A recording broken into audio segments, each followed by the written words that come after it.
விலைவாசியை கட்டுப்படுத்துவேன், petrol விலையை குறைப்பேன், வேலைவாய்ப்பு தருவேன் என்பதெல்லாம் பிரதமர் மோடி வாயால் வடை சுடுவதுதான் என்று திமுக எம்பி டிஆர் பாலு விமர்சித்துள்ளார். விலைவாசியை கட்டுப்படுத்துவேன், விலைவாசியை கட்டுப்படுத்துவேன்னு 2014 சொன்னாரு. நான் ஆட்சிக்கு வந்தா 15 ரூபாய் 35 ரூபாய்க்கு பெட்ரோல் விற்பேன்னு சொன்னாரு. இப்போ 102 ரூபாய் விற்கிது.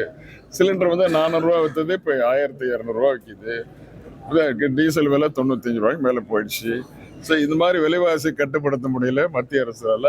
சுவிட்சர்லாந்தில் இருக்கிற பிளாக் மணியெல்லாம் கொண்டு வருவேன், 15 லட்சம் ரூபாய் வீட்டுக்கு அனுப்பி வைப்பேன், டெபாசிட் போடுவேன்னு சொன்னார், செய்யலை. இது மாதிரி நிறையா இருக்குது. சொல்லிட்டு 2 கோடி மக்களுக்கு தோழர்களுக்கு வேலை வாங்கி தருவேன் வருஷத்துக்கு. 20 கோடி தோழர்களுக்கு இது வரைக்கும் வேலை வாங்கி கொடுத்துருக்கணும், கொடுக்கல. இதெல்லாம் வாயால் வடை சுடுற மாற்று தானே. அதான் நம்ம நண்பர்கள்லாம் பண்ணிட்டு இருக்காங்க. செய்திகளை உடனுக்குடன் தெரிந்து கொள்ள உடனே சப்ஸ்கிரைப் பண்ணுங்க.